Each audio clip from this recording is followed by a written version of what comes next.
want to meet her. This vision that haunts you, it just means you're part of this family. Wake the fuck up! I've been dreaming of this moment just as I did too. My son.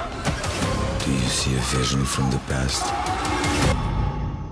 Bienvenue sur Mag, on continue nos vidéos du festival de Gérardmer avec Brice et on poursuit par une bonne pioche, classique mais efficace, Amelia's Children, qu'on a vu du coup, qui est du réalisateur Gabriel Abrantes. Alors Gabriel Abrantes, c'est un Américain, jeune Américain qui a fait ses études à Paris, donc on est à la croisée du cinéma américain et européen, puisque c'est à Paris qu'il a étudié. On est sur une histoire un peu classique dans la forme, on en reparlera. On va suivre Edward et sa copine du coup Riley, qui lui offrent le jour de son anniversaire un test ADN, ça se passe un petit peu dans le futur, test ADN qui fait qu'en une fraction de seconde, après avoir collecté le sang, on va être contacté par des médecins qui vont pouvoir retracer nos origines, et ça tombe bien, puisqu'Edward est un orphelin, et il ne sait pas qui sont ni ses parents, ni s'il a d'ailleurs d'autres liens de parenté, donc personnage de la trentaine. Alors dans tout ça, qui est Amelia ? Eh bien Amelia, il y a un espèce de pont qui va être effectué entre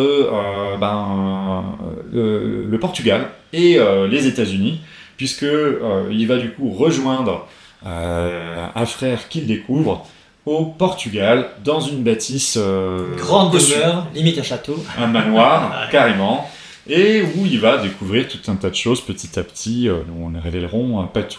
Alors déjà, Brice, qu'est-ce que tu en as pensé de cette séance ? Plutôt bonne pioche, comme tu l'as dit. De l'horreur psychologico-surnaturelle, très intéressant, avec une mise en place très Hitchcockienne. Comme tu as pu le dire, c'est quelque chose l'œuvre est très efficace, mais classique. Effectivement, le terrain est assez balisé, les lieux communs, comme par exemple, sans vous spoiler, mais j'y tiens, moi à chaque fois je le sors, mais au début, par exemple, il va se faire guider, ou pas, par deux anciens qui sont sur le bord de la route, qui vendent des légumes. Ça fait énormément penser à Massacre à la tronçonneuse, sauf que les rednecks sont transformés, peut-être par des rednecks portugais, c'est pas le cas, mais voilà, des paysans portugais. Donc il y a beaucoup en fait de lieux communs, mais ça matche bien, c'est efficace, c'est bien fait. Ça va plaire au grand public et c'est pas négatif de dire ça, au contraire. Et comme je l'ai expliqué, c'est très Hitchcockien au départ. Ça va surprendre petit à petit, monter dans un espèce de crescendo, de saillie de violence.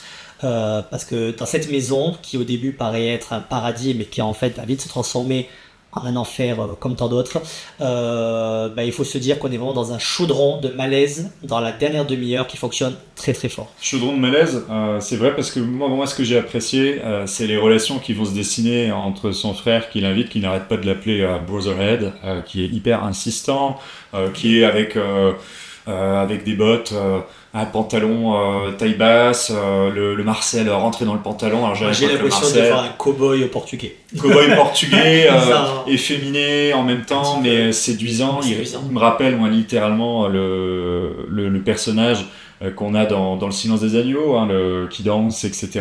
Il a une forme de grâce un peu étrange aussi en même temps, puis ces relations qui se dessinent entre sa mère, lui et puis son frère, qui sont assez particulières. Ça m'a rappelé également dans la forme des jeux vidéo que j'adore, comme Resident Evil Code Veronica, pareil, sur ce malaise ambiant permanent qui gravite dans ce château, où on ne sait pas très bien si on est ni dans l'enfance, ni dans l'âge adulte. Donc il arrive bien à dessiner ça, tout en ayant d'ailleurs un certain humour. Il y a certaines séquences qui vont volontairement perturber le spectateur, d'ailleurs comme les personnages du film, confrontés à certaines situations, et ça marche. Ces petits moments un peu presque grotesques. La découverte de la maman. La découverte de la maman. Difficile de ne pas en parler. Difficile de ne pas en parler, parce que la première fois qu'il va la découvrir, au milieu de la nuit, sans spoil, je veux dire, c'est pas un spoil, c'est vraiment le début du film. Voilà, c'est un petit peu comme si c'était un mélange d'Igor et Grishka, physiquement. Une femme en quête de jeunesse éternelle, c'est ça, et qui vieillit malheureusement parce que la vie est faite comme ça, mais qui joue à la poupée plastique, mais en mode vraiment monstrueux, parce qu'elle est vraiment difforme. Pour moi, elle est retouchée un peu façon Marlon Brando, c'est-à-dire elle a d'énormes lèvres, elle a une énorme bouche, des yeux quasi globuleux, et ça tranche énormément entre ce profil du frère, qui est quand même sacré beau mec, hein, je veux dire, les deux d'ailleurs. Les deux, c'est des Concrètement. jumeaux, super acteurs qui jouent plusieurs rôles d'ailleurs, chapeau à lui. Et donc du coup, il y a une espèce de malaise qui s'installe dans ce débat. Attendez, là, tout avait l'air d'être quand même assez clean. Qu'est-ce que c'est que ce truc concrètement? Qui est la première touche de malaise qui arrive. La première. La première. Littéralement. Légère, mais qui marche et qui s'ancre dans notre cerveau. Qui marche d'autant plus d'ailleurs qu'on s'attache vraiment au personnage. Ce couple marche très bien. Il n'y a pas de débilité qu'on peut voir de certains personnages. Tout tient en termes de scénario. Alors voilà, ça reste classique. Oui. C'est un film classique. C'est balisé. Voilà. C'est balisé, mais c'est efficace. Et ça fait aussi du bien de temps en temps d'avoir ce type de proposition qui reste quand même maîtrisée, avec une histoire qui tient, quelques références au folklore portugais, à la Tout à peinture, fait. au Goya, tout ça.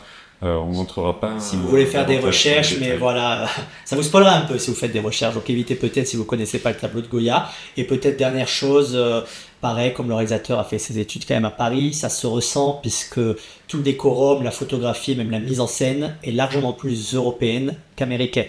Pour ceux qui auront vu Les Secrets de Marrowbone, on est exactement dans ce style de mouvance graphique, et donc c'est réussi. C'est Peut-être plus européen d'un point de vue graphique, complètement. et peut-être un petit peu plus par contre américain d'un point de vue scénario. sonore. Oui, sonore aussi. C'est-à-dire dans la gestion des effets de drame, etc. Oui. On est plus dans l'accompagnement orchestral qui va suivre, Oui. qui La va musique précéder. fait constamment monter crescendo la tension et les moments d'effroi. C'est ça. Vraiment à l'américaine. Mais comme le scénario, un peu balisé dans le sens, voilà, on est sur des compositions visuelles très européennes et le reste à côté est américanisé. Mais c'est pas, le mélange est bon, en fait, ça fonctionne. Ça marche bien, donc Ça ça lui marche donne bien. quand même une certaine patine Ça t'a caché, intéressante. tout à fait. Ouais. Un cachet qui est bien à lui et qui mérite d'ailleurs sa place dans la sélection. Oui. Un film du coup très différent aussi de ceux qu'on a pu voir. Donc lui il est dans la rubrique un petit peu classique mais efficace. On vous invite à suivre de près sa sortie puisqu'il est prévu prochainement. Hein. Je crois que c'est Juste à la suite du festival, à la suite du festival, donc c'est-à-dire distribué par le Pacte, distribué par le en Pacte. français. Donc d'ici Faut dire quelques aussi, semaines. Pour les allergiques à la VO. Voilà, donc les gens qu'on déteste. Bon, Mais non. eh bien écoutez, on vous souhaite une bonne journée. N'hésitez pas à commenter, à partager, à nous dire si vous avez aimé ou non, et à vous abonner si vous voulez voir davantage de contenu de ce type sur les festivals. Et à très bientôt sur Mag. À bientôt, salut.